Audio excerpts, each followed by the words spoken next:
Welcome, everyone. Thank you for joining us. Today's webinar is titled Preventing Evictions with Landlord-Tenant Mediations, and we're so glad you're with us today. Just a reminder, this session is being recorded. We will post it to our YouTube channel by the end of the week or so and send it to you via email, along with any other accompanying information. If you need to talk with if you need to speak with me about any logistics, please use the chat feature. If you'd like to ask a question, please make sure to use the Q&A button at the bottom of your screen. Please do not ask questions to the presenters in the chat. Please make sure you're using the Q&A. Our webinar today will run approximately 60 minutes, including some question and answer time. I'm going to turn it over to Gail Schwartz to begin today's presentation. Thank you, Stacy, and thank you everyone for joining us today on Landlord-Tenant Mediation. So we have with us today folks from mediation programs in the Pittsburgh area and the Philadelphia area. So our first speaker is going to be Sue Wasserkrug. We've had her with us a couple of times before. So she is the Executive Director of Good Shepherd Mediation, which has been heading up the mediation program in Philadelphia, which is pretty sure the first program in Pennsylvania to get this up and running. So she has a background in homelessness and family law and has been doing this work and really has, some great insights and is going to share with us kind of what you need to know going into a mediation program. To join her today, we also have Brenda Harris, who is with Just Mediation Pittsburgh. This is a new program in the Pittsburgh area serving Allegheny County. She is the Mediation and Engagement Director. So in her role at Just Mediation Pittsburgh, she's there to, of course, train new mediators coming into the program, help support their continuing education, and of course works with expanding relationships with all the community partners, because as we will hear today, landlord-tenant mediation is not something that an agency can do alone. But is something that really does take many, many partners to do it well. So with that, I am going to hand it over to Sue. Thank you so much. Thank you, Gail. Actually, I'm not the executive director, I'm the program administrator, but thank you. At Good Shepherd Mediation Program. So I'm going to pull up a PowerPoint. And then I think I just hit this, right?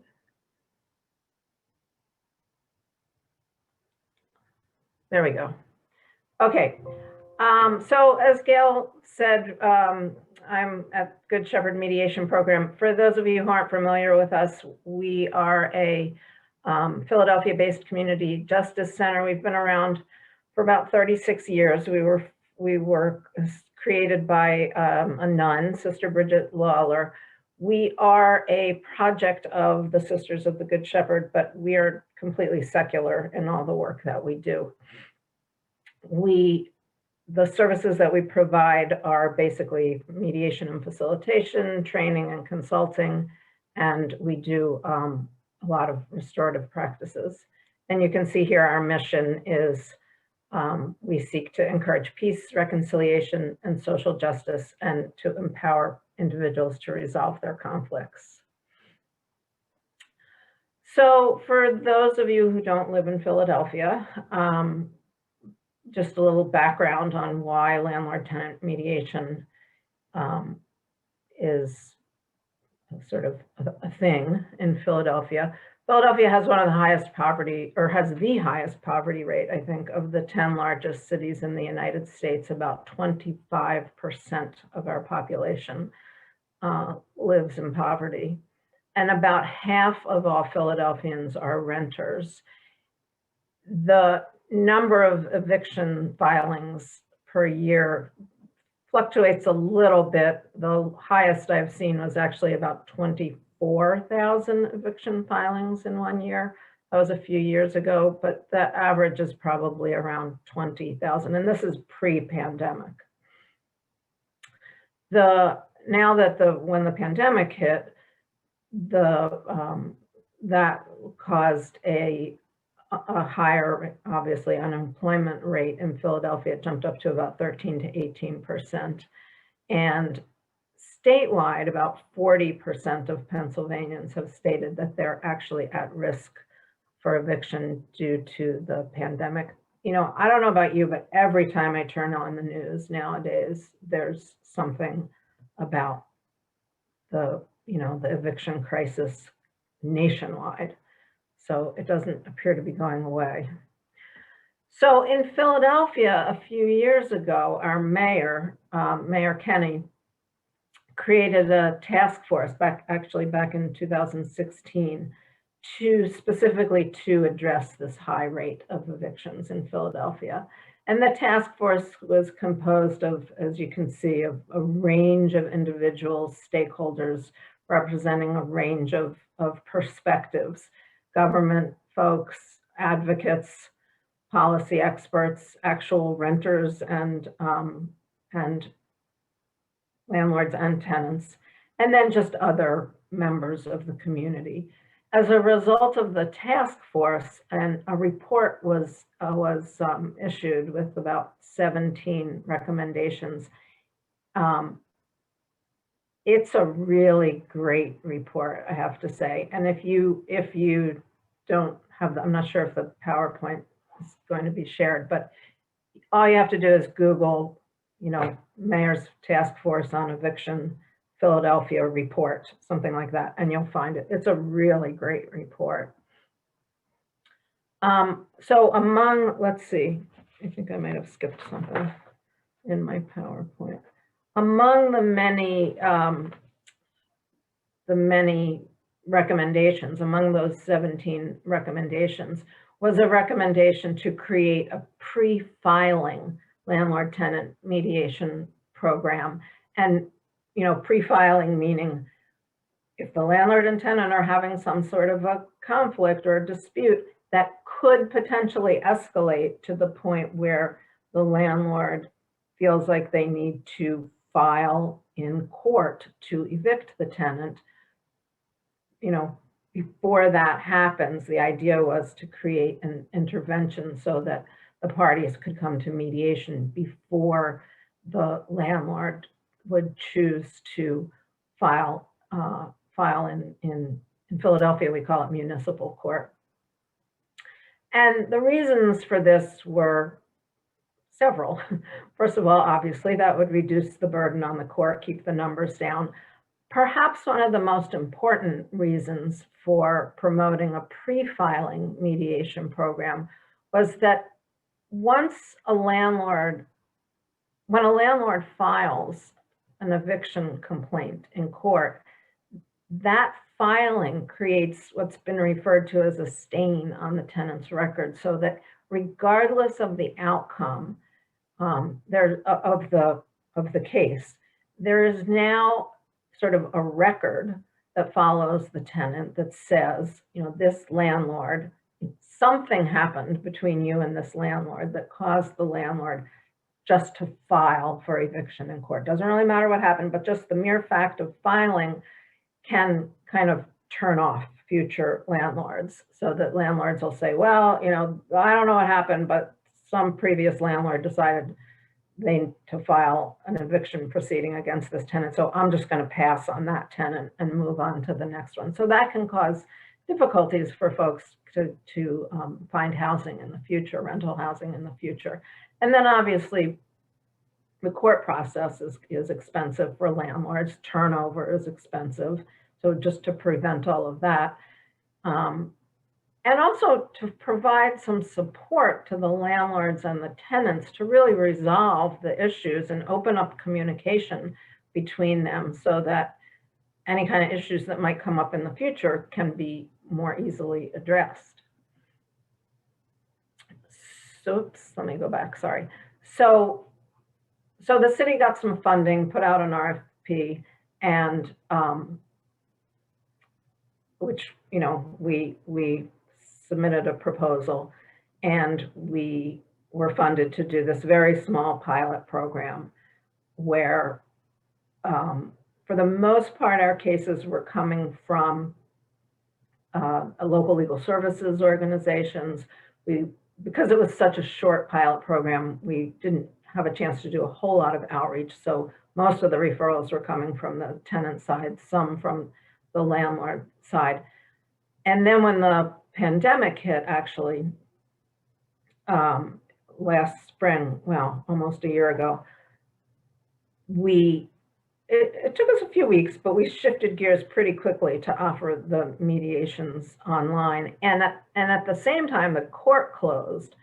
So at that point, the landlords were pretty eager to figure out a way to resolve these disputes, because they could not go to court even if they wanted to. So we were moving along, you know, last spring and into the summer, doing these mediations. And then, in anticipation of the court about to open in the fall, I'm talking about last year, you know, the courts were closed. The anticipation was that the court would open again September 1st. And there was a fear in the city that, you know, there was going to be this flood of eviction filings.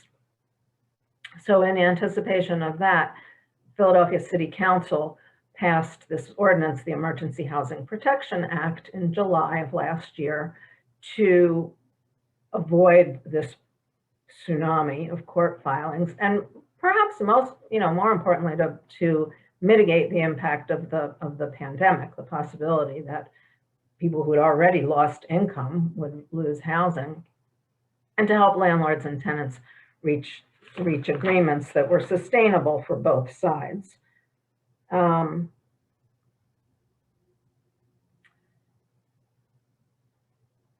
So the Emergency Housing Protection Act actually has a few different components. Let me tell you more about the eviction diversion component of the law. It starts off basically with the landlord. The way it works is, before a landlord can file a petition, an eviction petition in municipal court, they first make a request for mediation. So first they have the opportunity to go to mediation with their tenant. And to make that request, first what they do is they send the tenant these notices that the law spells out, and that the city has promulgated the proper language for the notices. Along with the notice, the landlord sends the tenant this certification, because this program is just for cases where the basis of the potential eviction is non-payment of rent due to the tenant's loss of income, loss or reduction of income because of a COVID-related financial hardship.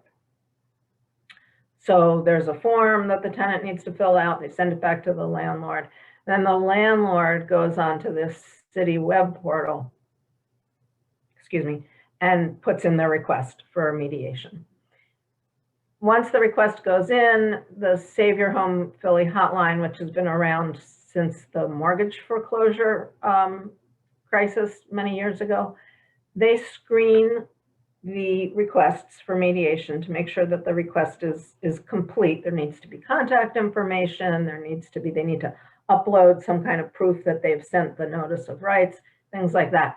And then the hotline contacts the tenant to set up an appointment with a housing counselor. And I'll talk a little bit more about that in a minute, but that's a really key component of this project.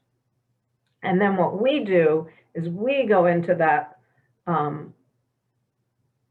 portal as well. We schedule a mediation, and we coordinate all the logistics of the mediation. We assign a mediator. All the mediations are done by phone, conference call. So we handle all of that. We train. When the program started, back in the fall, we trained about a couple hundred volunteers. We have about 70 or 80 sort of regularly participating volunteers. So what are the components of this program? Well, I mentioned we're doing all this by phone. So first of all, you've got this pandemic. We're not doing regular mediation where people, our sort of previous model was the parties decide to have a mediation session. Everybody literally comes together. They would come to our office, sit around a table and have a mediation. Obviously, that's not happening now.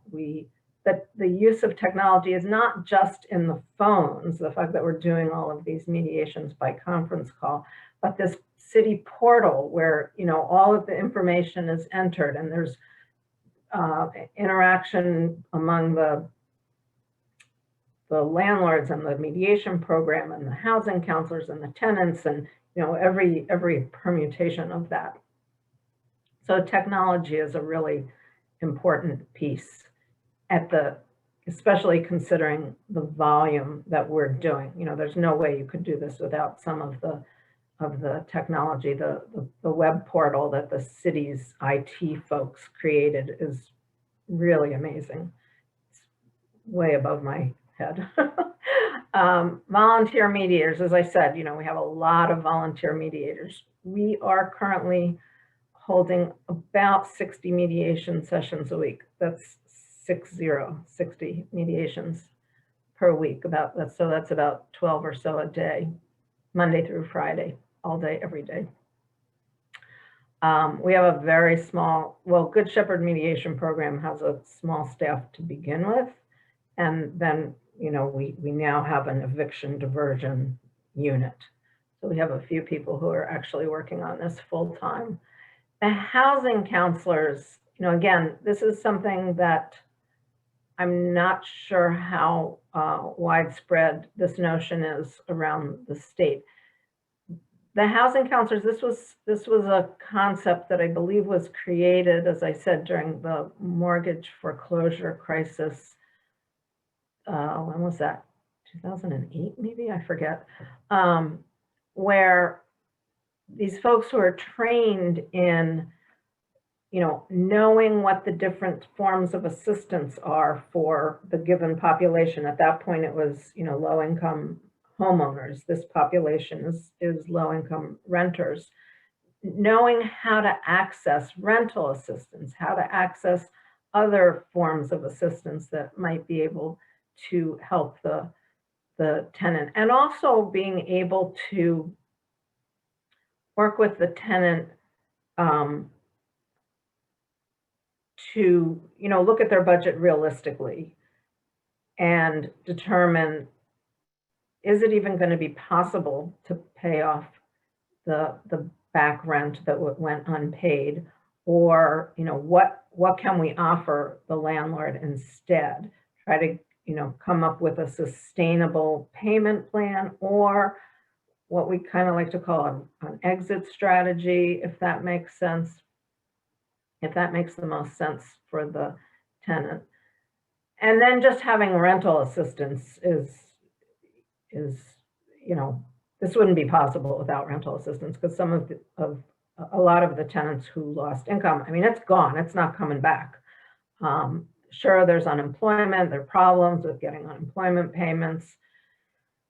So rental assistance has been really key. In Philadelphia, we are just next month in March starting what we're calling phase 4 of rental assistance. So there was phase 1, which both the landlord and the tenant had to sort of apply together.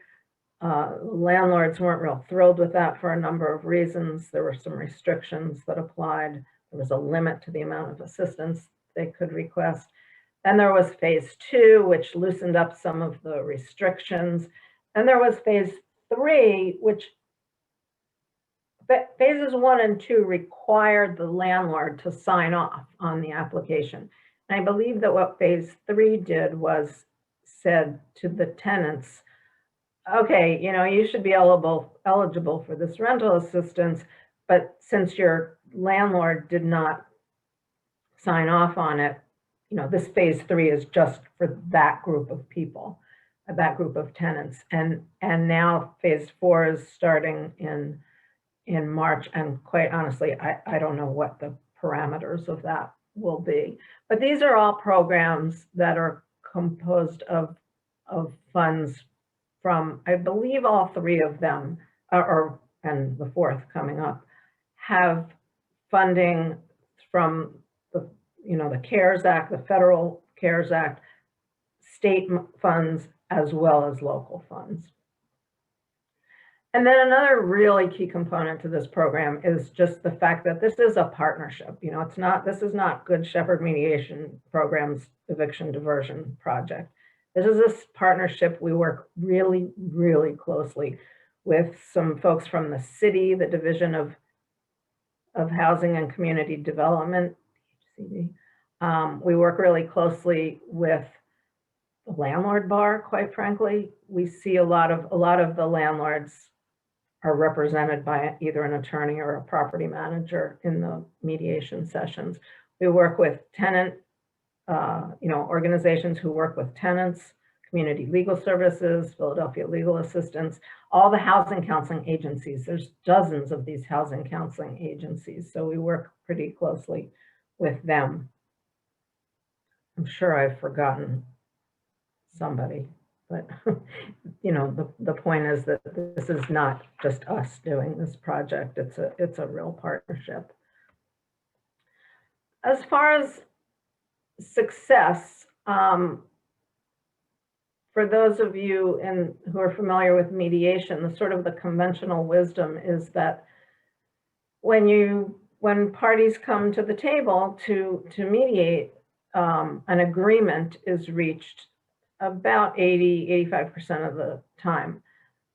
So, and we're seeing that in this case, only we're defining success in this case, not just as a mediated agreement, but just some sort of resolution or agreement, which sometimes happens before the parties even get to mediation. Sometimes the housing counselor will work with the tenant and then reach out to the landlord, and they'll be able to resolve it without even coming to mediation. So, what are the goals? The goals aren't necessarily for everybody to come to the mediation table or telephone, as we say now, but just to avoid eviction, avoid eviction, keep people housed, keep landlords, able to maintain their properties, basically.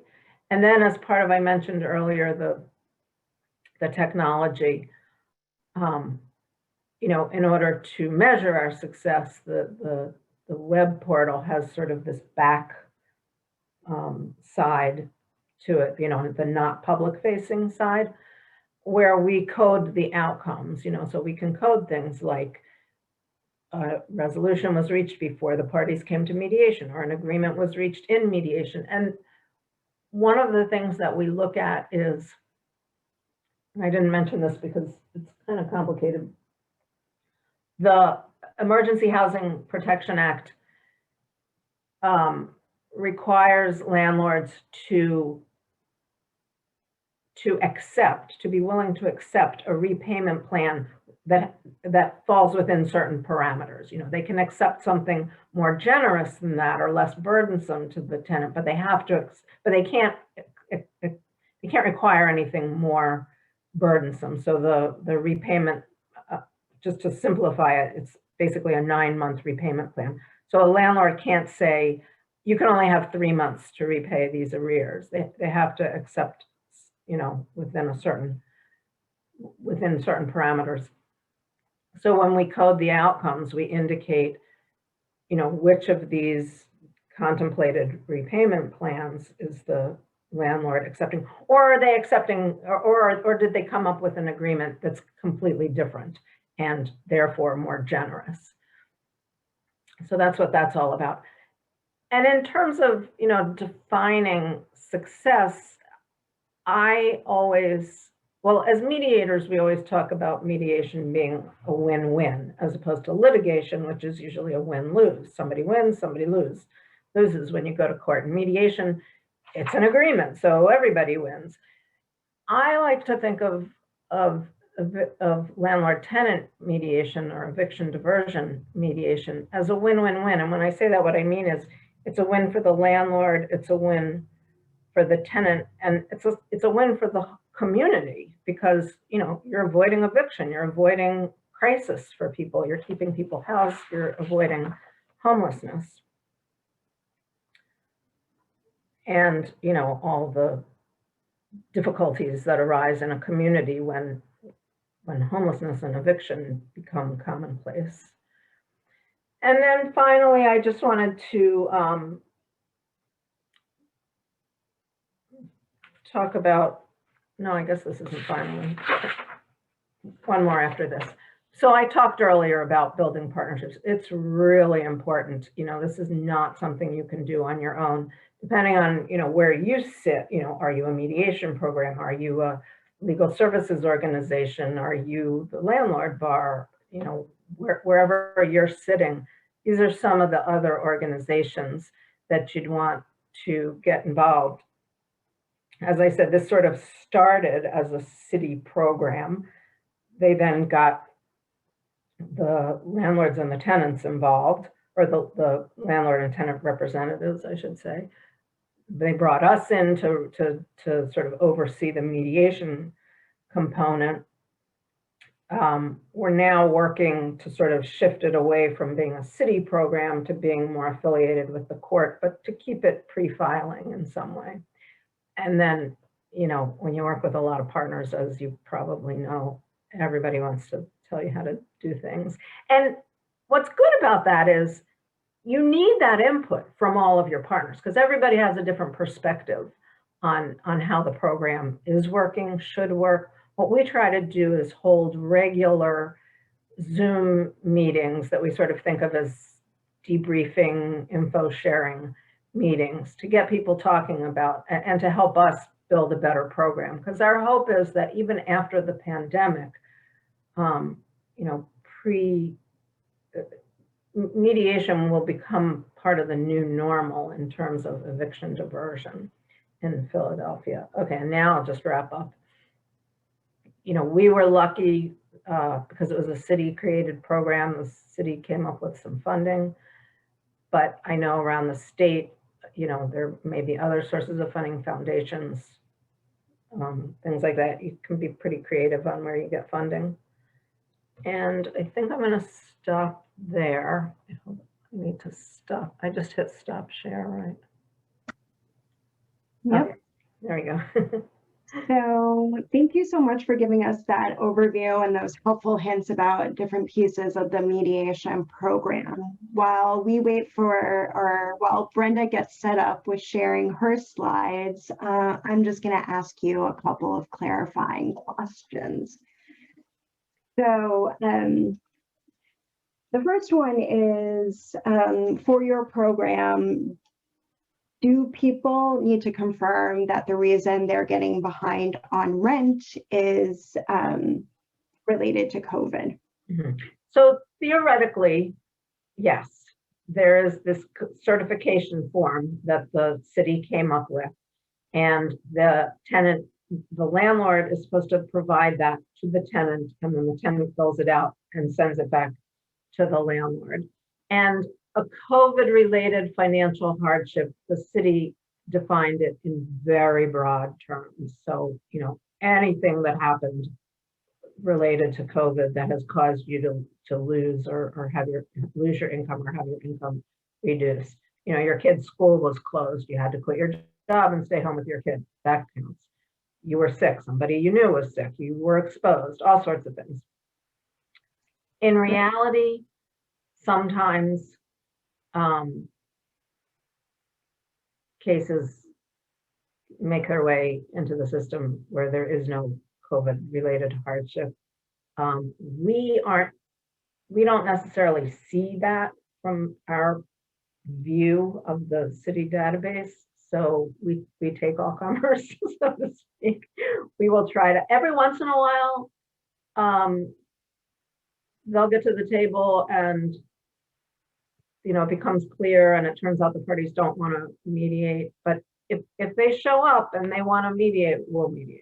But technically, it's supposed to be COVID related. Okay, and then Brenda, do you want to get your slides up? Are you? Sure.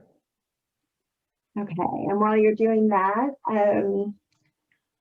just one quick question. Can landlords ever decline the mediation in Philadelphia? In a word, no. Okay.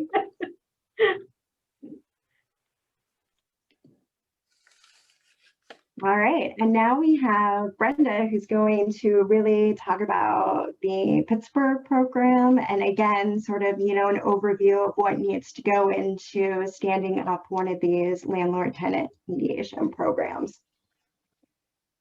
Thank you, Gail. Thank you, everyone. Glad to have you here. Glad to be here. So we have, we're Just Mediation Pittsburgh. I'm the Mediation and Engagement Director there. Our sole focus at this point in time is landlord-tenant mediation. So we are a Pittsburgh-based mediation program. We were established officially in 2020 with the help of the Mediation Council of Western Pennsylvania. We utilize, our goal is to provide mediation to resolve housing disputes, to mitigate the effects of the COVID-19 pandemic, and to empower vulnerable populations. There are approximately 13,000 eviction filings in Allegheny County each year. The eviction filing costs money on the part of the landlord and impacts future housing options for the tenants. The vast majority of evictions in our area are filed against tenants paying less than $1,000 in rent. And actually, a third of these cases are filed against those paying less than $500 a month in rent. Evictions are costly to the landlords. There have been some studies that show that the basic rate for the landlord, I apologize, I went a little ahead of myself here, are costly to the landlords. And the basic cost, the average cost is around $5,000. And so that, of course, would vary based on whether or not what the actual rent was, how much rent was past due, what the cost is to clean out, because one of the things that I always say is nobody is trying to broom sweep the place if they're being evicted. Also, a big part of it for us was to be able to empower vulnerable populations with mediation. In other words, to allow them to have some say in their situation.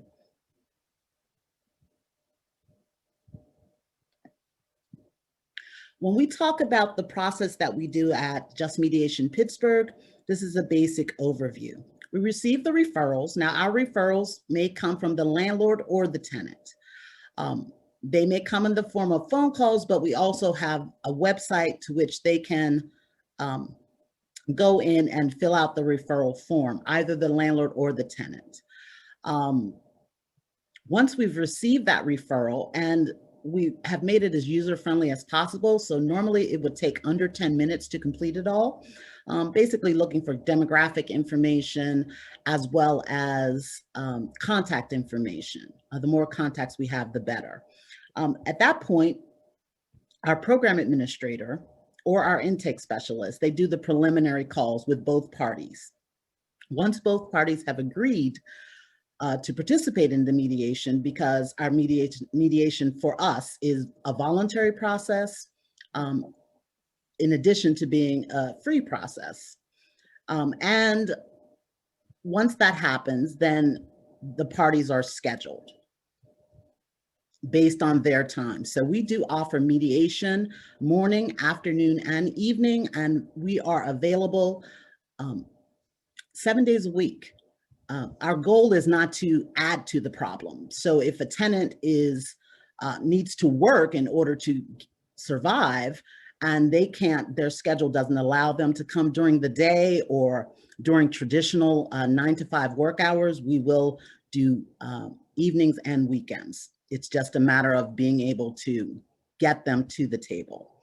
After that point, we would assign a mediator, and our mediators select, we select them from the Google Calendar. So all of our mediators are volunteers, although they do receive a stipend for mediations. They're trained volunteers. Some of them were trained in mediation prior to getting here. Some of them have been trained as part of our process. And so we have roughly, we just finished a class, roughly 70 to 74 active mediators who are focusing on this. Once they've been selected, then we email the mediation documents to both the mediator and the parties. At that point, they go through a pre-mediation, which that just simply means the mediator calls the parties to prepare for the mediation, to find out exactly what their take on it is, what they feel they need to achieve in the mediation.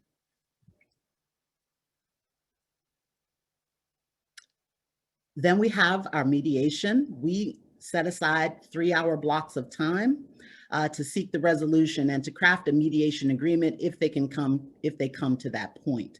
Our mediations are held, I would say 99% through a Zoom process. We also we make sure in the initial scheduling that everyone would have access to Zoom. We have worked, it has not come up yet, but we have worked to make sure that those who don't have technology access will get that access so they can participate in the mediation. But if there is something else that is preventing them, whether it's a comfort level, whatever it may be, from participating in Zoom, then we will do that by phone as well. Okay. And then after the mediation, whoever the mediator is sends the documents to our program administrator, and we do a follow-up for the agreement with both parties, as well as whomever the referral source might be. So when we look at our program components, I think one of the nicest features has been our volunteer mediators. We've prided ourselves, part of empowering our community, the vulnerable in our community, has been to train and to utilize mediators that span diversity, whether it's in economic status, whether it's in terms of their race, their gender, their sexual orientation, their immigrant status. We have an incredible diversity. Many of our mediators are bilingual and some are multilingual. Another part of our, and I would say also about our volunteer mediators, they come from a variety of backgrounds. So some of them have been tenant advocates in this area of housing. Some of them are or have been property managers. They span the gamut in terms of that relationship to the housing landscape as well. We also make a point, we have an organization and several organizations. So when we make those initial phone calls, those preliminary calls, we are also checking in with those people we are talking to about whatever resources may be available. So they may be calling us because they're facing eviction or they're concerned that their landlord may intend to file. But what we do is we're also asking them questions. And so we're connecting them to, if that's to food resources, to sources of rental assistance and other things, kind of a holistic approach, if you will. The third point I would say is partners. So we have partners that range the gamut, as I heard Sue speaking about. They may be, there are some government agencies, the magisterial districts, as well as some of the larger landlords in our area. In addition to that, various community organizations, and there's just really no way that we can handle this, as I refer to it, the big ugly elephant of eviction in our territory, if all of the organizations that can take a bite don't participate. The fourth element is community education. And that is a new element that we have begun to add to what we offer in our program, where I am I'm spearheading that, in which not just outreach about the availability of mediation, but also the ability to show people, frankly, to get into their spaces and to show them what mediation looks like, what alternative dispute resolution looks like, what those abilities are, and the fact that some of those communication skills can be used to assist their housing situation, but also other situations within the community. When we talk about defining and measuring success, I think the first thing you have to do before you can determine if you've succeeded is to name the goals. What are the goals for the program? We are looking at, one of our goals is stability in housing. And so we're seeking resolution, not necessarily reconciliation. So there have been some instances where that mediation does not end up with that person remaining in that apartment, but they are still stably housed. The way that they're exiting is a way that works for both parties. Also, I would say one of our goals is being able to provide to people the knowledge and the recognition that they are able to determine their fate, especially for our vulnerable populations. And that may be a tenant, that may also be a landlord, because many of the evictions in our area are filed by smaller landlords who may only have one or two properties. And so a big part of what we do is making sure that both parties are able to walk away with their needs met, if at all possible. We track outcomes. I mentioned a little earlier that we're tracking the outcome, not to determine whether or not they've had a written agreement, but whether or not they've come up with a resolution that will work for both of them. And we follow up after any completed mediation. There's a 1-month follow-up and a 3-month follow-up, and we're keeping track of that. Currently, we're looking at roughly 94% success rate so far. And we're a little proud of that because we're really focusing on people are able to really get their needs met. That landlord didn't have to sell the property because they were able to work out an agreement, and that tenant didn't have to go through the pain and humiliation of eviction. One of the things that I mentioned here is about highlighting the beneficial results. So when you're defining and measuring success, it can feel like a numbers game, but also looking at what are the beneficial results, looking at them that way, in that these landlords who may have gone to court, they generally win when they take that case to court, but is it truly a win? One of the things that I would say in terms of highlighting a beneficial result is the watching, having mediated several of these, watching how both parties begin to see each other not from their positions, but as persons. And they're able to work out incredibly creative ways of solving this dispute that, frankly, I don't think anyone other than the two who were involved, or the four who were involved, would have been able to do. Talk about building partnerships. That's a big part of my job. And as I mentioned before, we have a lot of partnerships with some of the larger landlords in the area. They've actually helped us spread the word to their tenants that this is a possible way to work it out. we are willing to do within mediation what works for the two parties. So if it's a matter of them needing rental assistance, and when we were working with the CARES Act, as Sue mentioned, it was quite daunting prospect for many. I've participated in mediations as the mediator, where I've watched the two parties work through doing that documentation in the middle of the mediation.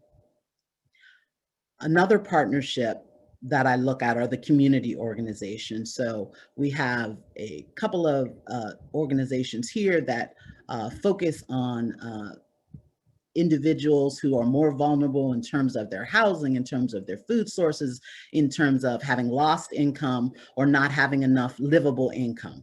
So working with them, they're a great source of partnerships. The district courts are a great source of partnerships. We would like to receive these disputes prior to their filing, but if that is not the case, the partnerships we're able to build with the district courts, they are able to refer this, landlord and tenant. So it's not a requirement that they do it, but it is a requirement that they explore the possibility in our situation.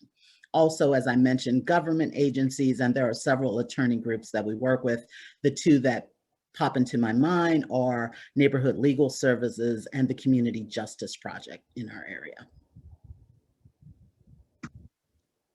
All right, Brenda, we have about 5 minutes left, just to give you a heads up. Okay, thank you. And we are wrapping up here. Some of the funding sources that we have been, so some of the funding sources are the government. The CARES Act is the big one. The one that's coming out in March 1st, I believe, is based on the December funds that were, and I believe they'll become available. I think it's called ERP. Also, there are many private foundations that are willing to help, recognizing the severity of this. And there are some creative sources that you can use for funding, whether it be an organization that you wouldn't think would be helpful. There are organizations where employees are able to get matching funds from their companies for things that they look at, crowdfunding, etc. And I am officially done. I will, let me stop sharing here. Thank you so much. Thank you for that really great presentation. And again, I think the common themes that you see in these two very, very different programs that are working in very different environments is, partnerships are absolutely key. Really having a clear, consistent process that everybody goes through from beginning to end with the mediation process. Really having components to address and support each needs of not only the program, but the people, both the tenants and the landlords as they go through the process. Making sure that you have clear definitions and an idea of what success looks like.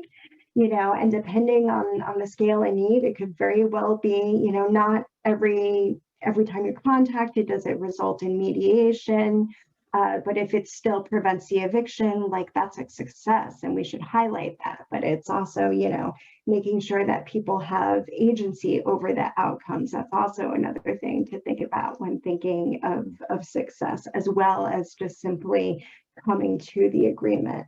And of course, thinking about sustainability, so many resources have been created because of COVID-19, but I think, we're hearing from many people that we want these types of programs to last long after this pandemic and this crisis ends. So we did get started a few minutes late, which was cut into our Q&A time, but I've been, tracking all of the questions. So what we're going to do is we're going to send a follow-up email that will include the answers from our speakers. They can type out, we'll do a quick Q&A document. So all of those questions do get answered. We also are continuously having this conversation in the peer learning exchange on mediation that the Housing Alliance hosts. We share information about upcoming trainings, basic mediation trainings that are happening in communities all across Pennsylvania. constantly talking about, you know, the partnerships and the resources and everything that needs to happen to support these programs. We are actually going to be sending out a survey to our entire membership to think about what are some topics to, again, support all of you who are looking to stand up one of these programs in your local community. So we will, of course, include that information in the follow-up along with copies of today's presentation and a recording of today's webinar. So again, I just want to say thank you to our amazing presenters for sharing their time and talent and expertise with us. Thank you to everybody who got on the webinar today. We always value your participation, and please keep an eye out for all of those follow-up materials. Thank you so much.